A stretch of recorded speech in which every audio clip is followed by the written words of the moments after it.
Eh, que ya empezó. Bien, damos la bienvenida al profesor Domingo Acosta, presentador de la charla inaugural de la 11ª Corte de la Maestría en Desarrollo Tecnológico de la Construcción del IDEC. Domingo Acosta, arquitecto especialista en diseño sostenible, PhD en arquitectura de la Universidad de California en Berkeley en 1986. Es profesor titular del IDEC aquí en la FAO. Ha sido profesor invitado de la Universidad de Buenos Aires, Universidad de Cornell, Universidad Politécnica de Madrid, Universidad Politécnica de Cataluña, Universidad Internacional de Andalucía y Universidad Piloto de Bogotá, entre otras. Su práctica profesional y su actividad académica se ha centrado en investigaciones y proyectos de urbanismo y arquitectura sostenible, así como en el desarrollo de técnicas constructivas de difusión popular, temas sobre los que tiene numerosas publicaciones, entre las que resalta su libro Diseñar en el Antropoceno, la arquitectura más allá de la sostenibilidad, que le valió para la obtención del premio Juan Manuel Cajigal al mejor libro de texto otorgado por la Academia Nacional de la Ingeniería y el Hábitat. En 2015 dirigió el equipo de proyecto ganador del concurso para la subsede guayana del Banco Central de Venezuela, el cual también hace merecedor de la mención honorífica del Gran Premio de la 13ª Bienal de Arquitectura de Venezuela 2019 y del Premio al Proyecto Institucional en Ejecución. Por su destacada trayectoria profesional y académica, por más de 40 años, fue galardonado con el Premio Nacional de la Cultura, mención Arquitectura en 2024. Más allá de su trayectoria destacada, el profesor Acosta constituye hoy una autoridad respetada, nacional e internacionalmente, en temas relacionados con la sostenibilidad aplicada a la arquitectura.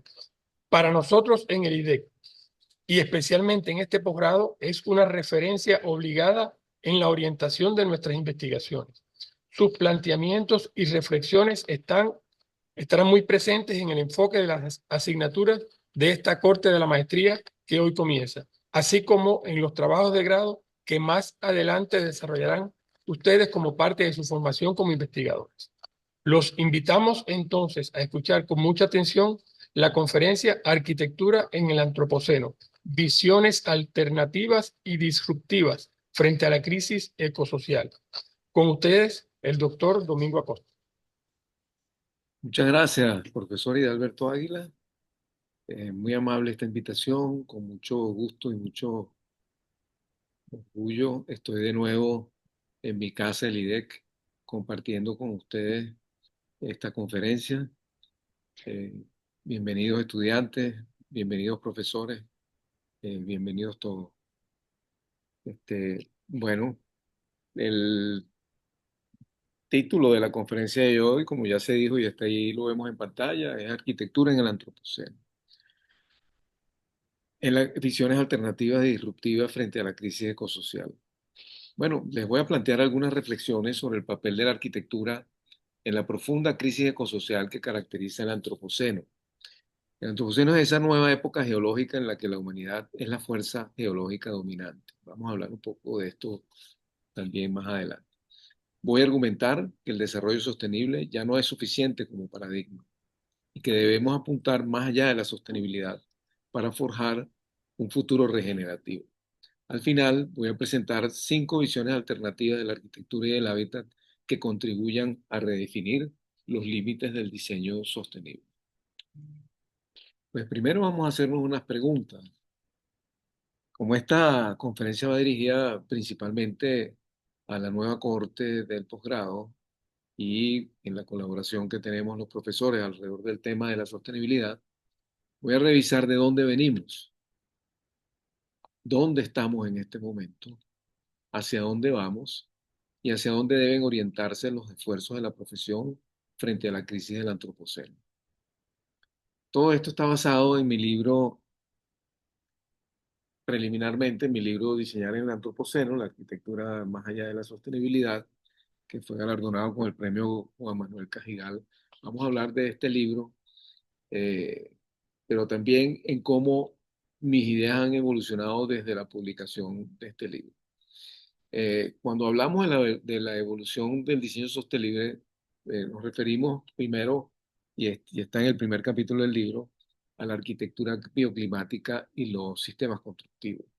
Hubo varios temas cuando yo entré en la Facultad de Arquitectura en los años 70, como la incidencia del lugar geográfico, de la cultura, de nuestro clima tropical, en la definición de una arquitectura de carácter propio y arraigada a sitio que me llamaron la atención y en ese sentido habían unos referentes importantísimos.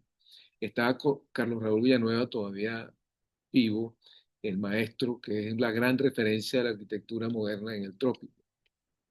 Fruto Vivas, que siempre ha sido un referente obligatorio de la arquitectura latinoamericana.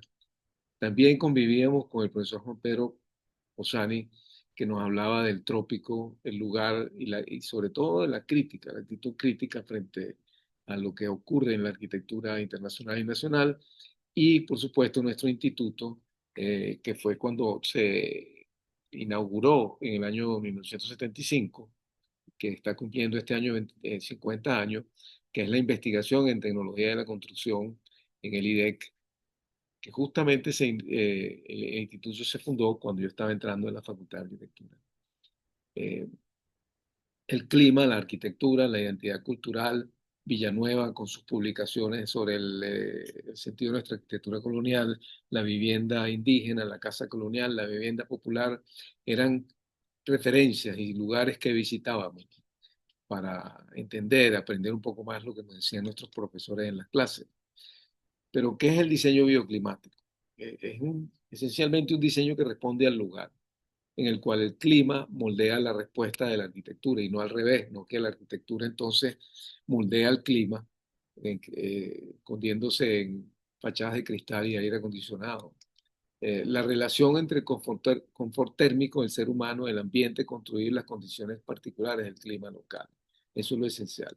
En esa época nosotros teníamos un reto que era diseñar ambientes sin climatización artificial. Si ustedes se ponen a ver todos los ambientes de la facultad, todos los ambientes de la Universidad Central, del campus de la Universidad Central de Venezuela, exceptuando los grandes auditorios, eh, estaban con ventilación e iluminación natural. Es ahora que se han incorporado en algunos lugares aire acondicionado. Pero esa emulación de ese reto, Villanueva, con frutos vivos, etcétera, era lo que nosotros queríamos lograr en esa época. Y así, pues, se correspondían estos proyectos que hacíamos en la facultad, proyectos de Casa de Bambú, los libros que leíamos, Clima, Arquitectura y Diseño con el Clima, que es el enfoque o el abordaje bioclimático para la arquitectura regional, y sistemas constructivos que, que combinaban los criterios tecnológicos con los criterios bioclimáticos. Así que pues en esta breve ilustración de lo que fueron para mí los inicios del diseño sostenible en los años 70, hablábamos de clima y arquitectura, respuesta al clima, confort ambiental, diseño bioclimático, tecnología, sistemas constructivos con la idea de fortalecer las capacidades productivas nacionales, la identidad cultural con la pertenencia al lugar y a los valores locales. Y en cuanto a la energía, que no era una preocupación muy importante en aquel momento, porque no habían tantos aparatos de aire acondicionado, sin embargo, el ahorro energético y las economías en la construcción y la operación de las edificaciones era muy importante. Cuando pasamos al diseño, al capítulo 2, yo estoy hablando del diseño ecológico y del desarrollo tecnológico de la construcción. Son dos conceptos que se manejaban simultáneamente en ese momento. Cuando yo voy a Berkeley a hacer mi posgrado, los movimientos ecologistas pedían unas cosas tan sencillas como un planeta sano y libre de contaminación, aire puro y agua limpia. Esa es una solicitud que es permanente en el tiempo, pero en aquel momento era importantísima. Cero toxicidad. Ya se estaba hablando del ahorro energético fuertemente por lo que fue la crisis petrolera en Occidente en los años 70, pero también se introdujo el concepto de cero toxicidad. Y el ideal de la arquitectura solar vivía en el ambiente, sobre todo en California, donde yo estudié, y la vivienda autónoma, que fue el experimento de la casa urbana integral. Esto también produjo en nosotros un estímulo, porque en esa época la arquitectura solar no era lo que predominaba, pero estos pioneros siguieron trabajando en eso. Y los estudiantes y los profesores, en este particular, el Sint van der Ring, trabajaban experimentos con vivienda solar en los años 70, 80. Pero lo más importante, cuando hablamos de la evolución de los criterios, porque en ese sentido en los años 80 se trabajaba ya con simulación por computadora. La planificación urbana ecológica pasa entonces a jugar un papel. El desarrollo experimental de la construcción en el IDEC se pasó de sistemas constructivos a desarrollo experimental, que son dos conceptos distintos. El desarrollo experimental ya implica, como su nombre lo indica, la experimentación en laboratorio, en en probetas y en prototipos, pero sobre todo buscar la difusión de las innovaciones que se presentaban en el instituto. Luego se incorporaba el sentido de la comunidad, la salud, la belleza, la arquitectura, entonces formaba parte de un objeto cultural en un contexto social, pero sobre todo colocar la ecología en el primer plano de las prioridades de diseño. Esto es importante, especialmente haciendo contraste con el movimiento postmodernista que lucía para nosotros acartonado y estereotipado en aquel momento. Eh, Después pasamos del diseño ecológico al diseño sostenible, ¿no? Porque aunque el desarrollo sostenible fue una idea que se gestó a principios de la década de 1970 y fue formalizada por la Comisión Brundtland en 1987, fue solo a partir de 1990 que la arquitectura y el urbanismo acogen como paradigma del diseño el concepto de sostenibilidad, incluyendo en esta nueva visión los derechos de las generaciones futuras y la lucha contra la desigualdad económica y social. Entonces, vemos que en esa época el profesor Silento y yo produjimos lo que se dio en llamar la Agenda del Diseño y Construcción Sostenible, con unos artículos donde atendíamos los problemas del hábitat construido, el medio ambiente, la vivienda, la reducción de la vulnerabilidad y la disminución del impacto ambiental. Propusimos una estrategia para un hábitat sostenible y también para el diseño y construcción sostenible en ese artículo y otros que pueden verificar en nuestras publicaciones. Eh, en ese sentido, planteábamos tres enfoques de la sostenibilidad: el ecológico, que es trabajar con la naturaleza; el sociocultural, que es hacer el énfasis en el ser humano; y el tecnológico, en la ecoeficiencia y la innovación tecnológica. Son tres enfoques que nunca se dan en su estado puro. Son tres enfoques que se combinan. Es decir, si uno va a hacer una obra, siempre toma en cuenta la naturaleza, o debería tomarla en cuenta también al ser humano que va a habitar cuando uno hace un diseño, o la tecnología, porque es lo que nos lleva a materializar las cosas. Y en la edificación bioclimática, entonces ahora pasa a insertarse en el medio ambiente, entendiendo los flujos del agua y la vegetación, la lluvia, las escorrentías superficiales y y subterráneas, la integración de la vegetación, de la energía solar, etcétera, es lo que sintetiza este gráfico que está también en mi libro. En ese entonces, perdón, como parte de esto, bueno, está el proyecto del concurso del edificio CD de 5 en Barcelona, Estado Anzoátegui, donde yo incorporo estos principios de sostenibilidad planteados en la agenda, y gracias a eso ganó el concurso. Y eso fue un factor importantísimo porque de los dos únicos concursos sobre los dos únicos concursos que incorporaron como criterio principal la sostenibilidad fueron ganados por equipos dirigidos por mí en la oficina. Y eso fue gracias a lo que aprendí en la universidad, a lo que desarrollamos como eh, criterio de sostenibilidad dentro de la universidad. Hay un artículo publicado en la revista Tecnología y Construcción sobre este concurso y los criterios de sostenibilidad que se utilizaron allí. También estuvo el proyecto de la subsede Guayana del Banco Central de Venezuela. En ese concurso participé con mi hermano Miguel Acosta y se aplicaron varios criterios de sostenibilidad, entre ellos el diseño bioclimático, la edificación verde, la tecnología seca, etcétera, pero sobre todo la integración de la edificación del espacio público al contexto urbano, y la referencia simbólica de lo que es un tepuy y una curiara, que fueron factores importantes para la definición de este proyecto, porque se nos pedía que tuviera un carácter simbólico, que la comunidad de Puerto Ordaz y de Guayana se sintiera identificado con el Banco Central de Venezuela y su imagen en este edificio. Pero cuando entonces vamos a hacer una síntesis de la evolución de criterios de los años 70 a 2000 en adelante y evaluamos qué se logró en los años 70, dijimos arquitectura bioclimática y sistemas constructivos, la pertenencia al lugar, a los valores locales, el diseño bioclimático, diseño, como dijimos, sistemas constructivos. En los años 80, sobre todo, colocar la ecología como primera prioridad en el diseño. En los años 90, los derechos de las generaciones futuras ponerlos en primer plano y disminuir la inmensa desigualdad entre ricos y pobres. Y uno se pregunta, ¿hasta qué punto se logró esto último? ¿Hacia dónde vamos? Y en el capítulo 4, entonces, es donde yo comienzo a hablar de diseñar el antropoceno y planteo una serie de estrategias frente al cambio climático. En aquel entonces, la sostenibilidad representaba una sólida esperanza para el futuro de todos. Sin embargo, luego de más de 40 años y a pesar de múltiples esfuerzos e innumerables intentos, el planeta está en camino hacia una tragedia ecológica de grandes proporciones que apenas estamos a tiempo de evitar. El deterioro actual de nuestras ciudades, el lamentable estado del planeta, la crisis ecológica y social y la extrema desigualdad evidencian que el concepto de desarrollo sostenible es insuficiente. ¿Dónde estamos entonces? ¿Hacia dónde vamos? Bueno, pues entramos en el antropoceno, la nueva época geológica en la que la huella humana determina el funcionamiento del clima y la biodiversidad del sistema Tierra. Esto implica que debemos entender qué es lo que nos dice la ciencia.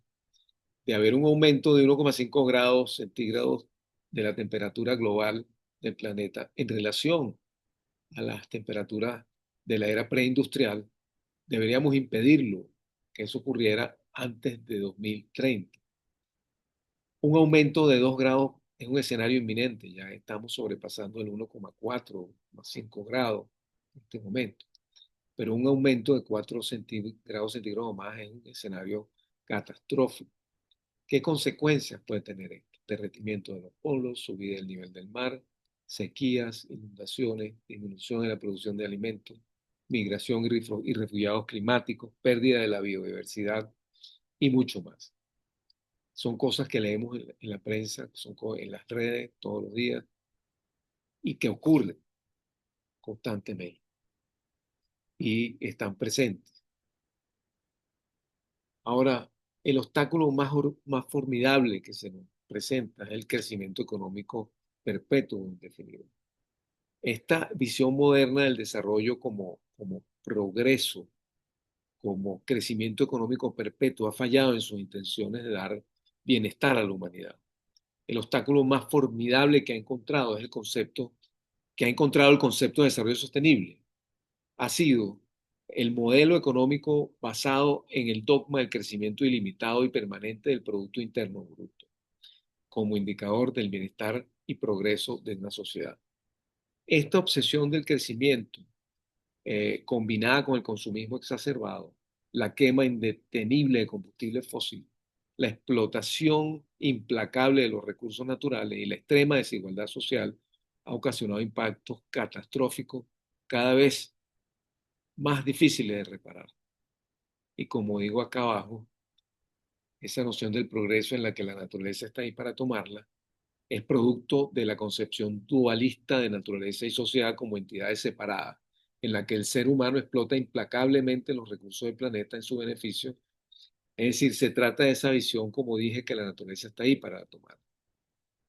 Veamos algunos escenarios de la temperatura global. Las emisiones acumuladas de dióxido de carbono determinan la probabilidad de limitar el calentamiento global a 1,5 grados. Aquí vemos esta curva, cómo la curva va disparada para entre 2030 y 2055 pasar 1,5 grados. Pero es que ya hoy en día pareciera que lo vamos a pasar antes. O sea, el calentamiento global va a un ritmo en el que sin una reducción rápida del CO2, que vemos aquí, esta franja en azul, no vamos a lograr una mayor probabilidad de limitar el calentamiento a 1,5 grados. Es decir, si continuamos como vamos, business as usual, podemos sobrepasar los 3,7 grados centígrados. Por lo tanto, nos encontramos en este momento en una encrucijada. Y esa encrucijada es la crisis ecosocial que se convierte en nuestro nuevo contexto del diseño. Es decir, esta crisis ecológica que estábamos hablando ahora es una crisis ecosocial e implica abordar el cambio climático, el calentamiento global y la desigualdad social como los desafíos más urgentes de nuestro tiempo. Y esa crisis ecológica es producto de la visión dualista que hablaba antes y representa un grave peligro para la continuación de la vida tal como la conocemos. La drástica disminución de la biodiversidad, los superhuracanes, los mega incendios, el aumento del nivel del mar, todo eso que hablé son desastres climatológicos que afectan sobre todo a los más vulnerables. Pero insisto, se trata sobre todo de una crisis ecosocial que impacta, como dije, a las poblaciones más vulnerables y se caracteriza por la inmensa desigualdad entre los diferentes grupos de una sociedad y entre países, porque no solo de la misma sociedad, sino los países del norte global, los países del sur global. Entonces nos preguntamos cuál ha sido la responsabilidad de la profesión, cuál debería la crisis ecosocial ser parte de nuestra discusión sobre la arquitectura. Bueno, la respuesta es que en cuanto a nuestra responsabilidad como profesión, hemos contribuido a la crisis al adoptar ese enfoque de dominación de la naturaleza, de explotación de los recursos naturales, a entender la tecnología como panacea, que es una visión que se manifiesta en intervenciones con una enorme carga de violencia contra el medio ambiente, contra las propias ciudades. La crisis urbana, especialmente en nuestros países del sur global, es también un producto de este modelo que ha resultado en ciudades atravesadas por autopistas que dividen extensas áreas residenciales y ciudades afectadas por un desarrollo inmobiliario especulativo descontrolado y con numerosas zonas empobrecidas. Además está el impacto de la altísima demanda energética del entorno construido. Los edificios aportan hasta el 40% de las emisiones anuales de CO2 y en total las ciudades aportan hasta el 70% de las emisiones globales. A la segunda pregunta, yo contesto que sí, que esta crisis debería ser parte de la formación del arquitecto, de nuestra discusión como gremio, tanto en la academia como en la profesión. Por ello, profundizar en el conocimiento de la crisis, sus causas, sus remedios, es un requisito indispensable para poder hacer aportes significativos en la resolución de esta grave crisis. Ahora bien, es cierto que los profesionales tenemos una responsabilidad en esta problemática, pero ojo, también tenemos una oportunidad única para contribuir en la lucha contra la crisis ecosocial y asumir que más que una obligación ética que lo es, esto es una tarea indispensable para nuestra supervivencia. Sin embargo, estos desafíos implican reconocer lo que dije antes, que el cambio climático, la extrema desigualdad, son los problemas más apremiantes de nuestro tiempo. Este, En este sentido, quisiera pasar entonces a hablar, antes de hablar de las visiones de la arquitectura, alternativa de la arquitectura, veamos rápidamente las visiones que existen sobre la crisis ecosocial como fenómeno global. Primero, el desarrollo sostenible nos planteó como que es la visión predominante en este momento, satisfacer las necesidades del presente, resguardándolas de las generaciones futuras y combatir la desigualdad. Este ha sido el núcleo del concepto del desarrollo sostenible. ¿Cómo? Bueno, manteniendo un alto ritmo de crecimiento económico y dependiendo de la tecnología como panacea. Pero esto no ha funcionado. Realmente no ha funcionado. Tenemos más de 40 años con el concepto de diseño sostenible o desarrollo sostenible y, como hablé antes, estos problemas no se han superado como se esperaba. Lamentablemente, la promesa del desarrollo sostenible, tal como se ha venido aplicando, ha quedado en deuda con la realidad. A pesar de décadas de discursos, políticas verdes, la crisis ecosocial se profundiza día a día. Las propuestas del capitalismo verde y del crecimiento económico, perdón, capitalismo verde y ecocapitalismo y similares que buscan conciliar el crecimiento económico con la protección ambiental han demostrado ser una falsa solución. Sin embargo, se han planteado soluciones alternativas de la crisis ecosocial, o sea, que se fundamentan inicialmente en una crítica al crecimiento económico ilimitado. Ahora, se pudiera argumentar que en nuestros países del sur global el crecimiento económico es indispensable y que ahora es nuestro turno de crecer. Ciertamente es indispensable, pero ciertamente que es indispensable para nosotros, pero no como dogma, no como un fenómeno cuyos resultados eventualmente van a gotear mágicamente a la sociedad, sino atendiendo directamente el bienestar de las personas y la salud del planeta. Entre estas visiones alternativas están las que dan mayor peso a cuestiones socioambientales, como el ecodesarrollo, el ecosocialismo, el ecofeminismo y el buen vivir de los países andinos. Y por otra parte, las que hacen énfasis en la economía y la distribución de la riqueza, como el de crecimiento y la economía circular. Con sus diferencias, todas ofrecen una visión transformadora para construir un futuro más justo, equitativo y sostenible. Todas hacen énfasis en la justicia social y ambiental, todas critican el crecimiento económico ilimitado, todos valoran los ecosistemas saludables para el bienestar humano, la participación comunitaria y la democracia, la economía circular, la interconexión entre lo social y lo ecológico. Y esto es fundamental porque han existido y han convivido con el desarrollo sostenible, la economía circular, etcétera. Y ese énfasis en lo social y lo ecológico ha sido propuesto y no se ha implementado. Bueno, en el artículo que está por publicarse, que es mi artículo que tiene el mismo título de esta conferencia, yo hablo de estas visiones alternativas, ahí pueden profundizar porque vale la pena como base a lo que debemos promover. Lo que debemos promover en nuestras profesiones es que se asimilen estos conceptos. La arquitectura y el hábitat deben enriquecerse y convertirse estos criterios de visiones, estas visiones alternativas, en principios que guíen la investigación, el ejercicio y la enseñanza de la arquitectura. Ahora bien, frente a la crisis ecológica y ecosocial, se pueden plantear unas estrategias de diseño. La adaptación, me he llamado la prudencia de ser pesimista, que es aprender a convivir con el cambio climático más que prevenirlo, más que intentar prevenirlo, la mitigación con la que nos animamos a mantener la esperanza. Y aquí sí buscamos prevenir la agudización del cambio climático y del calentamiento global y cambios sistémicos profundos para debatirnos entre el pesimismo y la esperanza, intentando recuperar espacios para la naturaleza y modos de vida alternativos, como los que plantean las visiones alternativas de la crisis ecosocial. Esta estrategia de adaptación al cambio climático, como dije, busca adaptar las comunidades a los riesgos de deslave, subida del nivel del mar, hacer las ciudades a prueba de clima, prepararse para lo inevitable, manejar lo que seamos incapaces de prevenir. Temas como rehabilitar, reciclar y adecuar lo construido son importantísimos, reconstruyendo la infraestructura de las ciudades, prevenir para la adaptación al cambio climático, entender que la subida del nivel del mar está ocurriendo, como muestran estos modelos climáticos, cuya cita está aquí abajo, que son el gremio de científicos preocupados, Union of Concerned Scientists.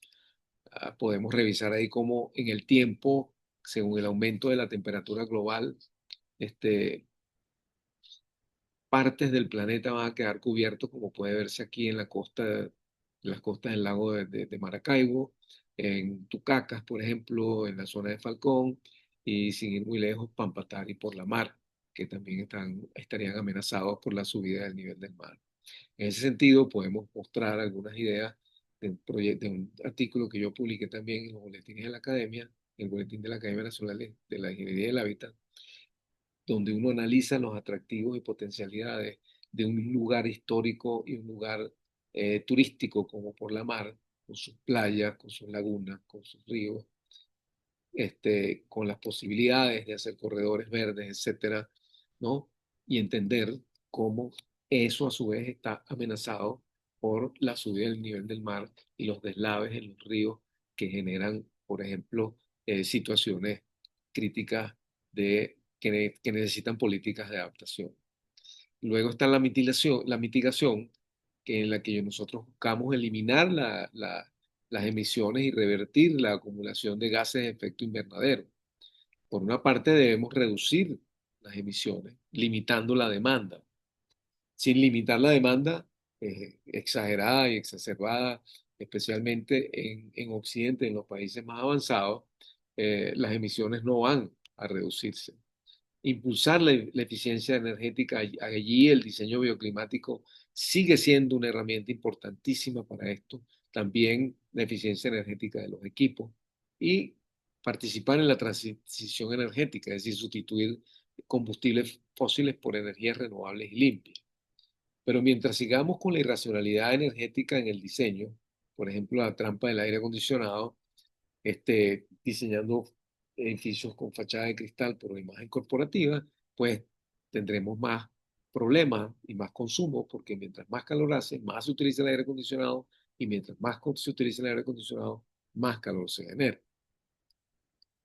Vemos con tristeza cómo en todo el eje de Caracas, que va de Boleita a Chacaíto y después pasa por el Rosal, hay ejes de desarrollo de oficinas que han seguido planteando eh, edificios de cristal como los que vimos con anterioridad y que vamos a ver más adelante cuando hablemos de tecnología ética, cómo se trata de solucionar esos problemas con tecnología digital de automatización y eso no es suficiente. Eh, bueno, sin embargo, debemos mirar estas visiones alternativas de la arquitectura y del hábitat porque la adaptación y la mitigación no serán suficientes, y eso ya lo han demostrado varios autores, para salvarnos de una debacle económica. Se requieren cambios sistémicos profundos para la transformación a fondo de los sistemas de producción tecnoindustrial y de consumo y despilfarro exacerbado y enfocarlos a modelos alternativos enfocados en el bienestar humano, uno, y la estabilidad ecológica. Entonces, es por ello que yo traigo esos cambios profundos, como dije, requieren esta transformación a fondo y promover estos cambios enfocados en el bienestar humano y la estabilidad ecológica. Quiero repetir. Es por ello que traigo para nuestra consideración en el IDEC y por eso lo publicamos ahora en la revista también, el diseño, las visiones alternativas de la arquitectura, estas 5 visiones alternativas que van más allá del diseño sostenible. Estas propuestas promueven un replanteamiento profundo de la cultura de la sostenibilidad de la arquitectura. Y con ellas espero demostrar cómo se puede ir más allá del diseño sostenible. La primera es el diseño regenerativo.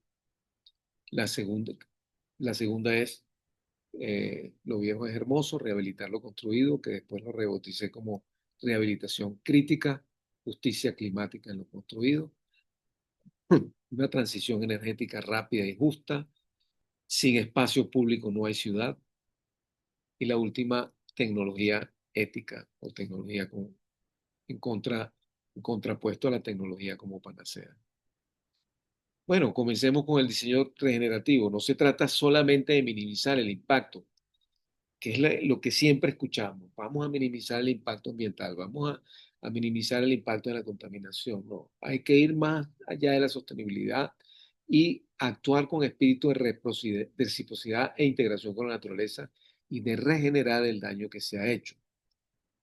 En ese sentido, se parte de una perspectiva de restauración ambiental en la que se generan impactos regenerativos positivos en la vida natural y en el tejido de las comunidades. Cuando comparamos entonces el diseño regenerativo con el diseño sostenible, vemos que la visión convencional del diseño sostenible está centrada en minimizar daños, principalmente con criterios técnicos, que es un enfoque más bien reactivo, mientras que la visión alternativa y disruptiva que propongo acá restaura ecosistemas, mejora servicios ambientales y ve la arquitectura como una infraestructura viva, es decir, es más bien un enfoque proactivo. El contraste clave entre ambas es que vamos de la mitigación a la regeneración, de minimizar a regenerar. de reducir impactos a contribuir activamente a la naturaleza y al tejido comunitario. Eso se visualiza de una manera interesante cuando vemos este gráfico adaptado de una publicación que también menciono en el artículo, que si vemos desde el lado izquierdo la práctica convencional y acá el diseño regenerativo, vemos cómo se puede pasar en el tiempo, cuando vemos en el tiempo, acá la flecha horizontal, del ámbito degenerativo al ámbito regenerativo.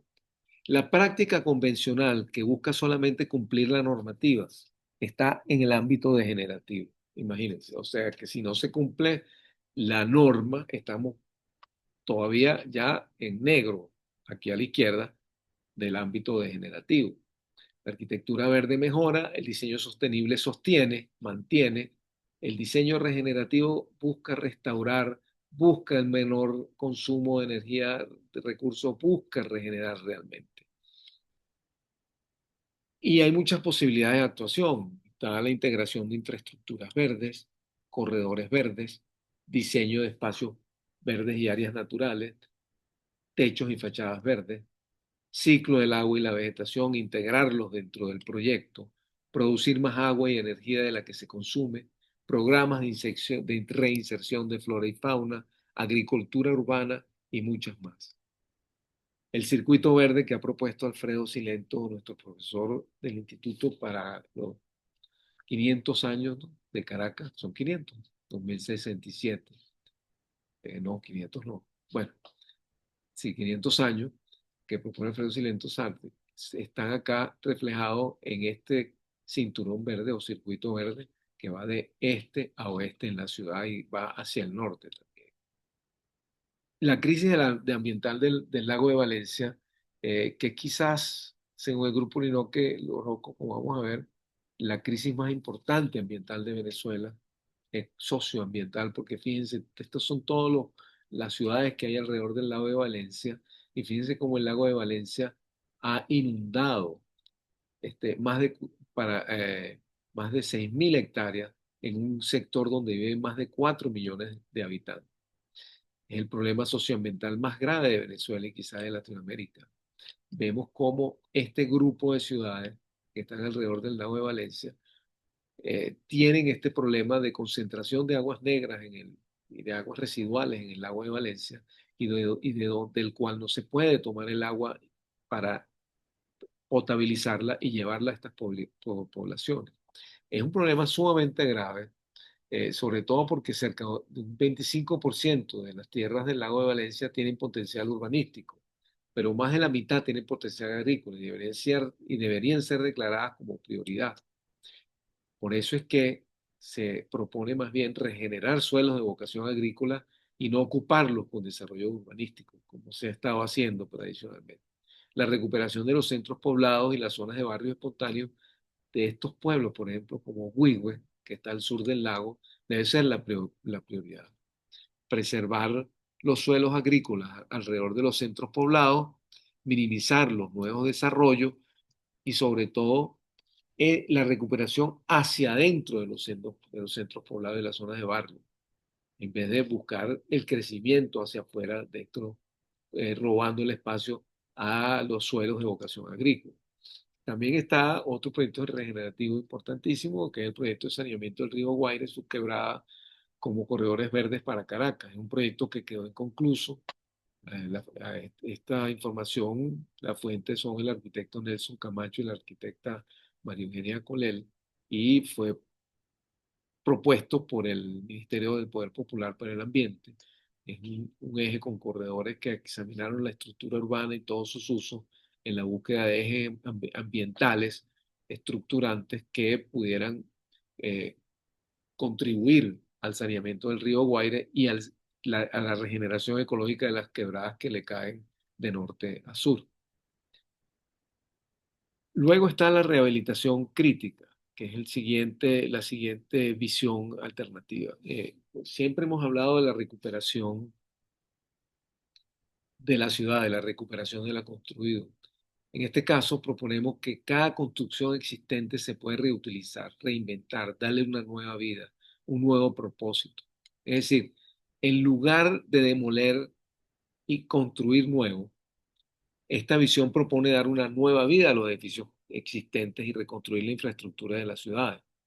Es decir, pensar que el edificio más verde es el que ya está construido, que el 80% de los edificios que existirán en 2050 ya están construidos.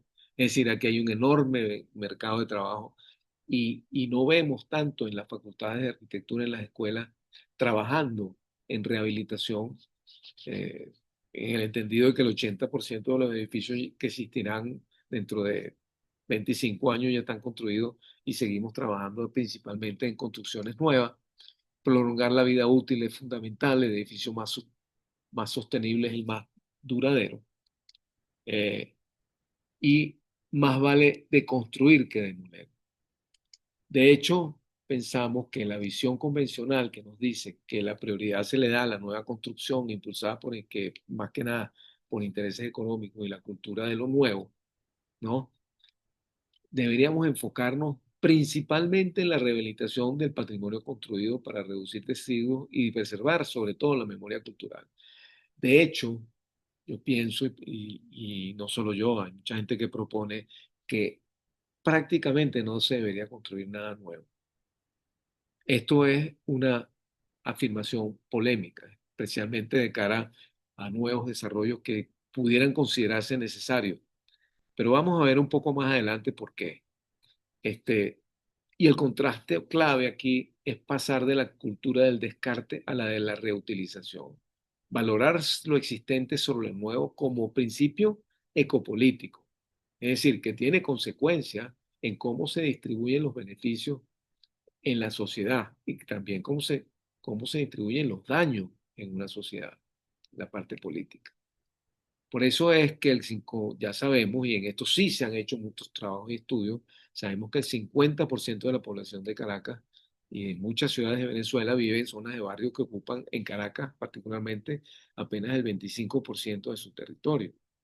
Sobre esto se ha trabajado mucho, muchísimo, en el sector de estudios urbanos, el Instituto de Urbanismo, publicaciones múltiples, el Centro de Ciudades de la Gente, en Maracaibo, en Barquisimeto, en Brasil.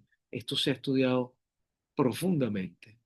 Lo que no has estudiado mucho es la rehabilitación urbanística en el caso de las urbanizaciones populares. Esto es un campo de acción sumamente interesante en el cual en el IDEC y el INME, con la coordinación y la propuesta del profesor Enrique Castilla, que en paz descanse, y mía, planteamos este, rehabilitar estos edificios de las urbanizaciones populares que son construidos, por ejemplo, con sistemas túnel, donde tienen pantallas resistentes en el sentido transversal, pero no hay líneas resistentes en el sentido longitudinal. Planteamos una propuesta de contrafuertes habitables. Es decir, planteamos una propuesta en la que en el extremo de los edificios se colocaron unos contrafuertes que en principio el profesor Castilla decía que eran unos contrafuertes, triangulares, rectangulares, no importa, pero ahí fue cuando se me ocurrió conversando con él que para justificar la inversión entonces podemos hacerlos habitables, porque existen familias que viven en estos edificios, en cada apartamento pueden vivir una, dos, tres y muchas veces mucha gente y son los primeros candidatos a que estos apartamentos que se construyan sean para ellos. Y esto es algo interesante porque se logra el aumento de la densidad sin necesidad de una inversión extraordinaria en servicios y también es un pretexto para renovar los servicios de estas organizaciones populares. Estamos hablando de todas las que se construyeron en el Banco Obrero y el INAVI en los años 60, 70, 80, es decir, toda esa infraestructura y 90, toda esa infraestructura del siglo XX, que no es solamente en las organizaciones populares construidas por el Estado, sino también en las organizaciones de clase media que existen en nuestra ciudad y en nuestras ciudades, ¿no? Aquí vemos el tema de los contrafuertes habitables y la posible renovación de las redes urbanas. Pues esto, sin ir muy lejos, fue el motivo para que le dieran el premio Pritzker de arquitectura a los arquitectos Anne Lacaton y Jean-Philippe Basal por la transformación de 530 unidades de vivienda en la Cité du Grand Parc en Burdeos. Y estos son superbloques. Ellos hicieron la rehabilitación y la transformación y es el trabajo que han hecho. Y es una idea que es vigente en la arquitectura. porque lo más destructivo que hay es demoler un edificio, como pasó con el edificio Galipán, como pasó lastimosamente con el Hotel Imperial de Frank Lloyd Wright, y que realmente si nosotros le damos nueva vida a los edificios, como se ve en este ejemplo de una casa de Fruto Viva, que yo hice el proyecto y dirigí la remodelación el año pasado, es muy interesante de ver las cosas que se pueden lograr y cómo se pueden recuperar. Han habido casas de fruto tumbadas y hay otras que han sido también remodeladas, lamentablemente con criterios muy opuestos a la arquitectura de fruto, pero bueno, son las cosas que pasan con estos proyectos. El tercer, la tercera visión alternativa son las energías comunitarias a través de una transición justa y descentralizada, ¿no? Es decir, este es un tema social crucial para lograr frenar el calentamiento global, porque la transición, perdón, ya va. Eh, esta transición energética lo que busca es sustituir los combustibles fósiles por energías renovables y limpias en un 80% para 2050. Eso es una transición rápida, pero no necesariamente justa. Pero es que lo peor es que tampoco se está dando. Y así no vamos a lograr frenar el calentamiento global. Este, pero no, y esta visión además no debería dejar de lado las dimensiones sociales y ambientales. Sustituirlo en este momento es económica y técnicamente viable a corto y mediano plazo, pero no se hace, lamentablemente. Y no se hace principalmente porque la pregunta que uno debería hacerse es, esa transición, si se hace convencionalmente con poca justicia social y poca participación comunitaria, va a dejar por fuera de todas maneras a las comunidades más empobrecidas. Por eso es que una visión, una transición rápida, justa, descentralizada y con participación activa de las comunidades está en contraste con lo corporativo, con lo centralizado. Por eso es que hay que democratizar la energía y garantizar equidad en su acceso.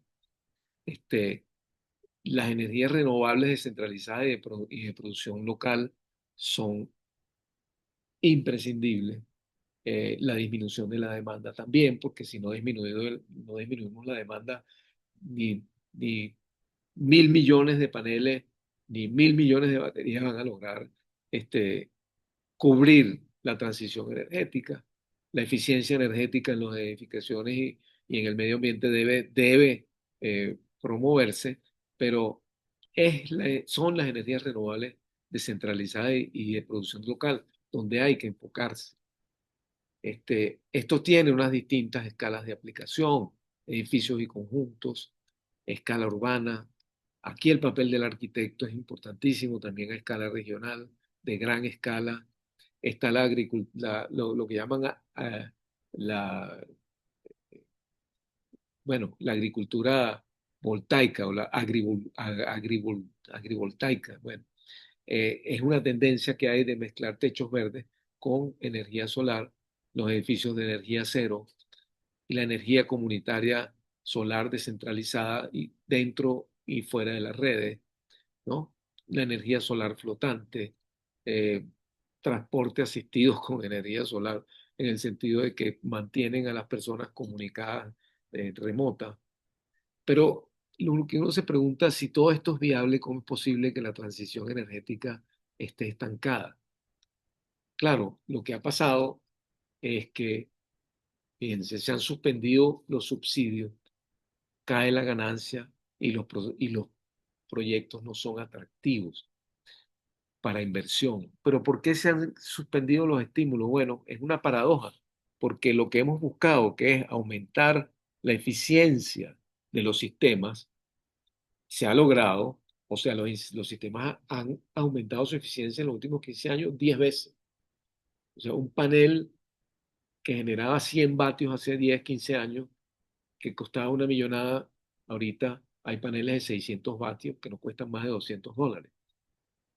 Por otra parte, también las baterías son más eficientes y el resto de los sistemas también. Entonces ya se dice que la energía solar, los sistemas de energía solar son más económicos, entonces hay que suspenderle los estímulos, es decir, cae la ganancia por suspenderle los subsidios, el Estado para que no intervenga, ¿no? Pero es que pero resulta que está muy claro que el mercado no salvará el planeta. Si estamos contando con el mercado como dogma para la transición hacia una sociedad más justa y con una ecología sana, no podemos contar solamente con el mercado. Es decir, porque desde el sur se está haciendo también una crítica muy fuerte a la visión corporativista y no, extractivista y tecnológica, una fuerte crítica a la visión corporativista y extractivista y tecnológica del norte global. Este, la urgencia de la crisis climática no debe impedir considerar temas de justicia social y ambiental. Y eso es que los sistemas de energía globales se deben dirigir a inversiones masivas con generación descentralizada de producción local, porque esto es lo que nos produce una mayor autonomía y una mayor seguridad en el servicio, una mayor constancia en el servicio. Para eso existen sistemas solares comunitarios. La visión número 4 es que sin espacio público no hay ciudad.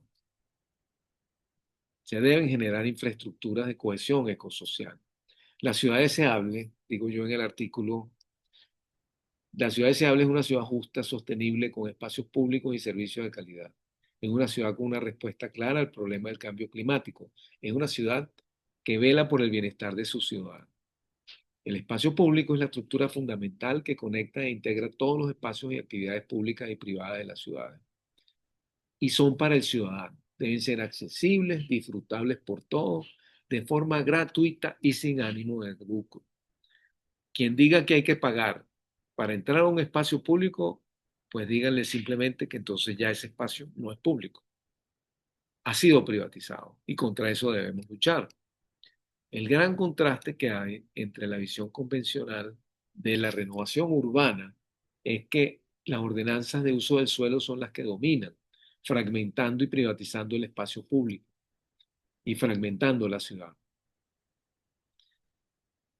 La visión alternativa y disruptiva propone que lo público sea el eje de cohesión social y adaptación climática. Y fíjense, quizás lo más importante es que el espacio público sea el epicentro de la renovación urbana y no la generación de nuevas ordenanzas que lo que hacen es distribuir las plusvalías del valor de los terrenos entre los promotores privados o del Estado. El contraste clave aquí es ir de lo privado a lo comunitario, recuperar el espacio público como bien colectivo y no como mercancía, porque el espacio público es la razón de ser de la ciudad, porque además es el escenario de política y de ejercicio de la ciudadanía y de la promoción de la equidad. En un buen sistema de espacios públicos se fomenta el desarrollo económico y se estimula la economía local. Además, el espacio público tiene una naturaleza cultural, participativa y permite una construcción social que promueva valores culturales y una a la comunidad, como ocurre en este ejemplo del programa de revitalización urbanística de Guaguancó de Colores en San Agustín. También nosotros en ese artículo en el Boletín de la Academia hicimos una propuesta preliminar de sistemas de información geográfica para entender el espacio público como epicentro de las estrategias urbanas como sistema, el espacio público como sistema y la relación del espacio público y cambio climático. ¿Qué quiere decir el espacio público como sistema? Es un espacio que no solamente está concentrado en un lugar de la ciudad, y allí es donde es bonito y ahí es donde va todo el mundo. No, tiene que tener una buena distribución, una buena calidad, buena accesibilidad y sobre todo también su adaptación al cambio climático. Vemos, por ejemplo, el caso de las ciudades intermedias. Hay 75 ciudades de 50.000 a 1 millón de habitantes, con un 54% de la población global y está ubicada en estos anillos rojos que vemos acá. Y allí hay un potencial enorme de renovación urbana y de intervención. Y fíjense que es bien interesante ver que muchas de esas ciudades, si no todas, tienen patrimonio de valor según el Instituto de Patrimonio Cultural, y están catalogadas por el Instituto de Patrimonio Cultural de Venezuela. Este, esa propuesta preliminar de un sistema de información geográfica, por ejemplo, hicimos un inventario del espacio público por ciudad, se propusieron espacios públicos complementarios para que haya una mejor distribución, se localizaron, se generaron distintos tipos de espacios públicos, pero esto está también entonces, como está también ubicado en una zona de riesgo por inundación, entonces para la adaptación, por la subida del nivel del mar, para la adaptación se proponen corredores verdes y malecones que generen espacios costeros que nos permitan ser contenedores de la erosión que produce la subida del nivel del mar. Esto es lo que implica la multifuncionalidad del espacio público a la hora de ejecutar acciones contra el cambio climático. O sea, no son solamente hacer protecciones por la subida del nivel del mar, sino integrarlas a la ciudad activamente. Por último, la tecnología ética, y en este caso es principalmente la tecnología no como panacea, sino como parte de la solución para que sea verdaderamente ética. Ella debe de nuevo promover el bienestar humano y la estabilidad ecológica. El sincretismo tecnológico que vemos ahí arriba es un concepto que generó el profesor Alfredo Silento, donde se logra que convivan tecnologías avanzadas con tecnologías de raigambre local, arraigadas a las culturas. Y las alternativas frente al solucionismo digital es pensar entonces que cuando nosotros automatizamos las edificaciones, así sean de cristal, estamos construyendo la sostenibilidad. Este, ahí tenemos que oponernos a esa idea moderna del progreso, del crecimiento económico, de que la tecnología es panacea, porque ese solucionismo tecnológico no nos permite ver a la tecnología como herramienta al servicio de la sostenibilidad y la justicia social. Lo que decimos del solucionismo tecnológico antes de ir a esta matriz es básicamente pensar que nosotros podemos tener un edificio de cristal que es ineficiente y que al automatizarlo nosotros vamos a lograr su eficiencia. No, nunca vamos a lograr una eficiencia que nos conduzca a la sostenibilidad simplemente con automatización. Si no tiene protección solar, si no tiene otros mecanismos pasivos bioclimáticos, pues a punta de automatización de los sistemas no es que vamos a lograr la, la tecnología ética. Este, La visión convencional entonces es la tecnología como panacea lucrativa orientada a innovaciones de alto costo y bajo impacto social. La visión alternativa que proponemos es que sea al servicio de la sostenibilidad, resolver problemas reales de la sociedad, pasar de lo lucrativo a lo ético, reorientar la tecnología hacia soluciones sencillas, accesibles y justas.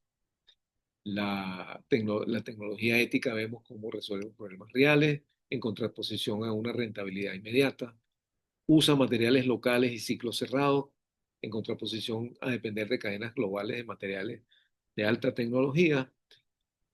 Se empodera a comunidades por una parte, pero se centraliza en control cuando es como panacea, y evalúa impactos a largo plazo contra la tecnología como panacea y lucro que externaliza costos ambientales y sociales y dicen, no es problema mío, son consecuencias que pasan. Por eso debemos estar y ser críticos frente a la geoingeniería o intervención climática, que son tecnologías para mitigar el calentamiento global mediante la manipulación de patrones climáticos, océanos, corrientes, suelos y atmósfera para reducir la cantidad de gases de efecto invernadero. Por ejemplo, esos sprays de sulfuro, de ácido sulfúrico o espejos en el espacio, capturar y almacenamiento de carbón, limitar la llegada de luz al planeta con aerosoles, espejos y otras fantasías en el espacio, que han sido criticadas fuertemente porque el impacto global puede ser eh, dificilísimo de predecir. Por eso no se les llama ingeniería, sino que la Academia Norteamericana de la Ciencia lo llamaba intervención climática. Por eso hay que preguntarse también, ser crítico con el greenwash o el lavado verde. Deberían obtener certificación verde las estaciones de servicio. Esta estación de servicio de British Petroleum obtuvo una certificación Platinum de LEED. Por eso que la tecnología ética es algo como la transformación de las 530 unidades de vivienda que vimos antes del premio Pritzker, o lo que planteamos nosotros en la rehabilitación urbanística en las urbanizaciones populares, o sistemas constructivos que combinen saberes locales con tecnología avanzada. Bueno, vamos a cerrar los temas aquí planteados: diseño regenerativo, rehabilitación crítica, tecnología ética, etcétera. No son meras opciones, sino que son respuestas necesarias ante la crisis ecosocial.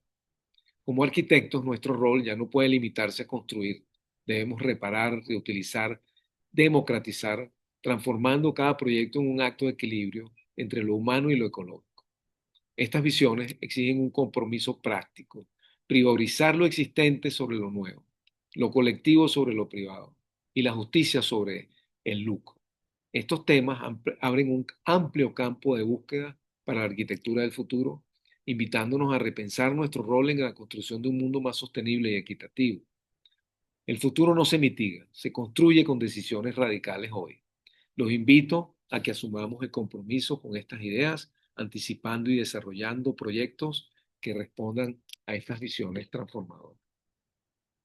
Bueno, hasta acá entonces mi presentación de la conferencia, y podemos entonces comenzar con el periodo de preguntas y respuestas.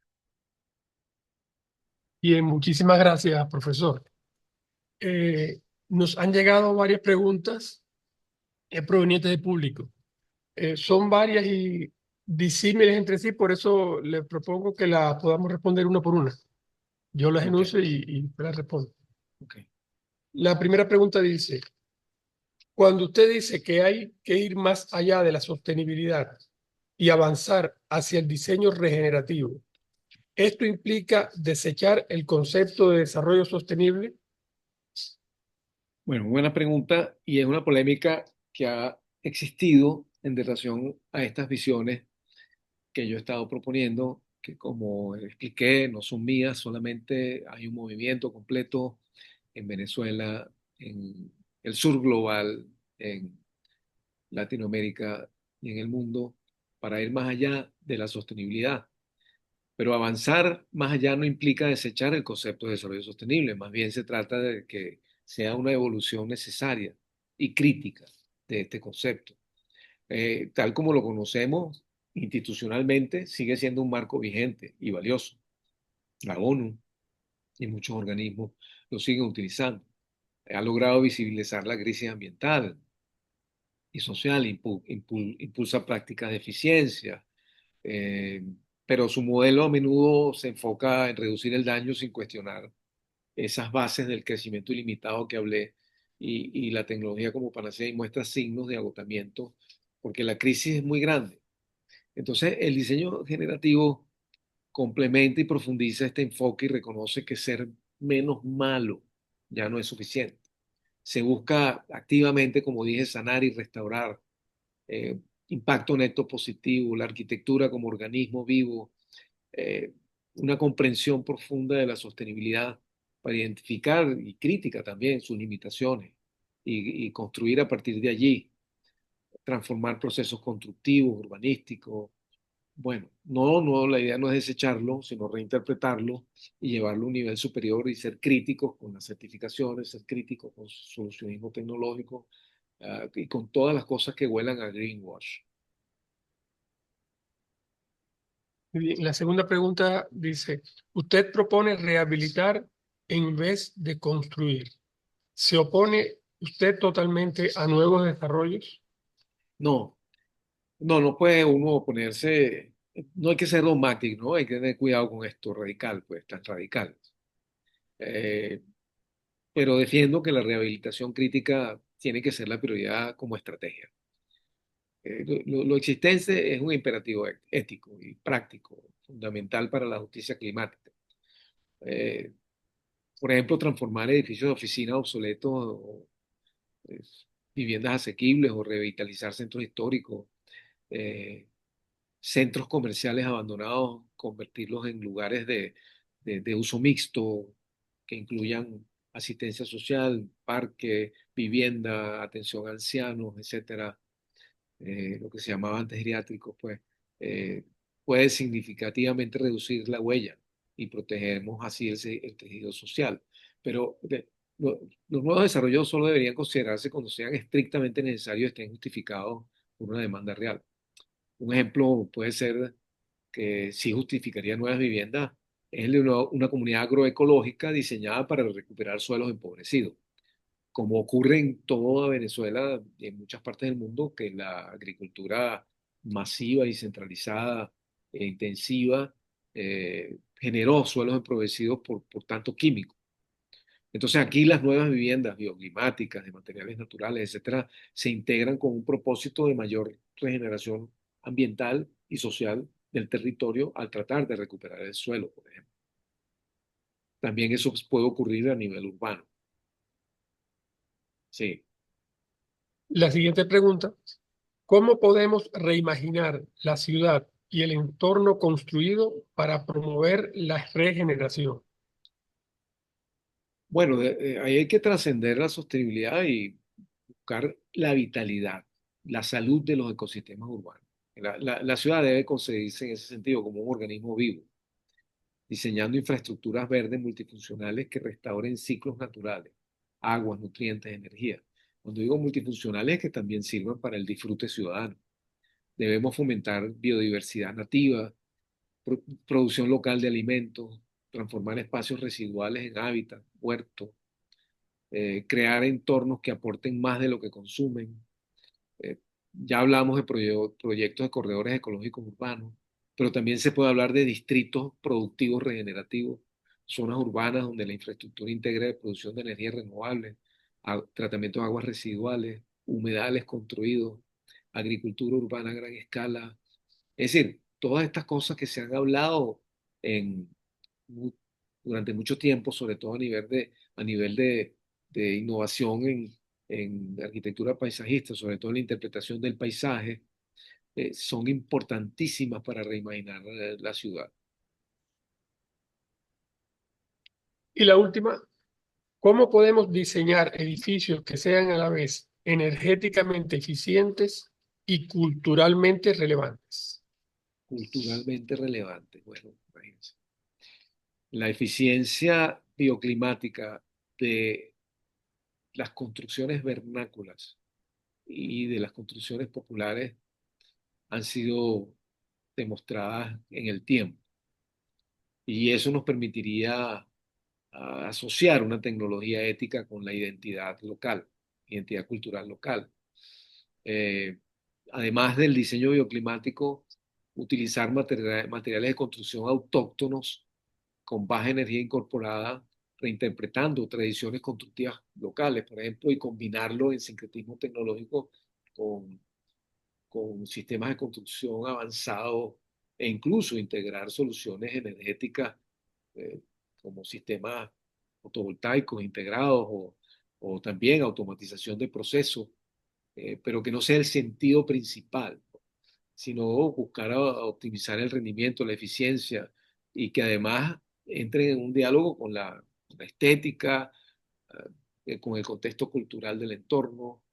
De esta manera, el edificio termina convirtiéndose en un reflejo de su lugar, eh, que además de eficiente se sienta propio, arraigado al sitio. Buena pregunta, por cierto.